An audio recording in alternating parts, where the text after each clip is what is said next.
Thank you for joining us. I'm Kelsey Karen. And I'm Dan Cronin. And you're stuck here with us on the Marooned. Up first, international news. North Korea caught the world's attention after launching 4 short-range missiles into the sea. The missiles were fired after Kim Jong-un mistook the new Godzilla trailer for news footage.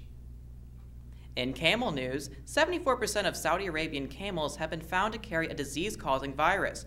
Dr. Ian Lipkin, director of Columbia University's Center for Infections and Immunity, advised travelers to not kiss young camels. Well, there goes my weekend plans. A parrot in India saved the day after helping police to identify a murderer. Said parrot squawked uncontrollably whenever the suspect entered the house or was brought up in a conversation. Nancy Drew was being quoted as very thankful for the bird's assistance. Our final story in international news is about a University of Queensland study which proves that texting while walking affects your balance. Of course, this is Australia, so it's not surprising they're having trouble keeping things right side up. Switching over to national news, the trend #HotJesus has been making rounds on the Twitter sphere due to the new trailer for upcoming Bible epic Son of God, featuring a smoldering Jesus Christ. However, as a Christian news station, we believe there's nothing sexual about stripping a man down, whipping him, and nailing him. The paintings of former U.S. President George W. Bush are to be exhibited for the first time in April at the Texas Library and Museum that bears his name. Former Secretary of State Condoleezza Rice has voiced her enthusiasm and was quoted saying, "Paint me like one of your French girls, Georgie." In other presidential couple news, Michelle Obama continues to achieve more than her husband. The First Lady dramatically revealed a new nutrition label designed to encourage Americans to eat healthier. While there were initially talks of simply making the calorie count more prominent and removing serving sizes, the government has ultimately decided on a label that features a scowling, judgmental Michelle Obama.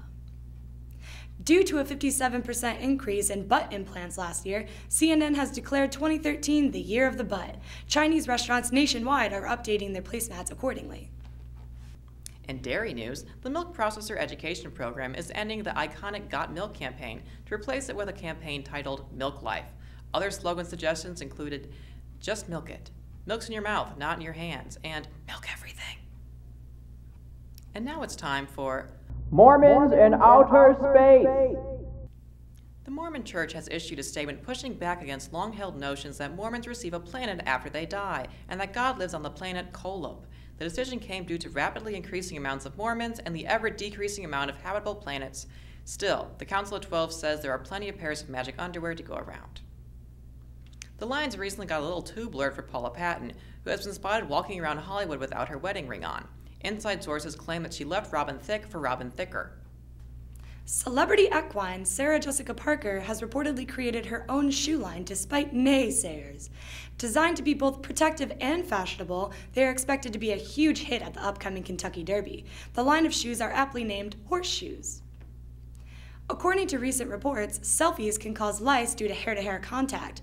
Now if we can just get someone to prove that duck face causes the avian flu. In unrelated news, babies can have 3 biological parents now, a mother, a father, and a mitochondrial DNA donor.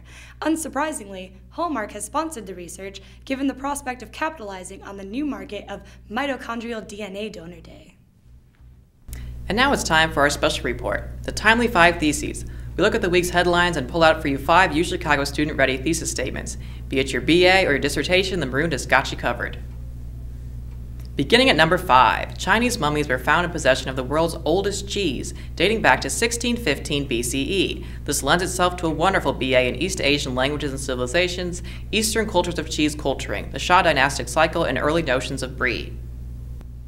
Coming in at number 4, a Mississippi man made headlines after waking up in a body bag just minutes before he was to be embalmed. And with this story comes a perfect anthropology dissertation, Radical Reconceptions of Death, an ethnography of Mississippi morgues. Number 3, a cat named Meatball saved the day when she rescued 10 people from a farmhouse fire in France. This naturally yields the groundbreaking philosophical treatise, Is a House Cat Obligated to Save You from a Fire? Hegelian Perception and the Social Contract Theory for Our Feline Friends. A Florida woman is behind bars after using 911 to lure a policeman to her home, where she drunkenly propositioned him for sex. This makes an excellent topic for a gender and sexuality studies thesis, Close Calls, a study of coercive copulation. And finally, the number one thesis on our list is inspired by two London psychics who failed to predict that their crystal ball would set fire to their home. This lends itself to the English literature study, Truth's Truer Than True, the phenomenologies of causal premonitions.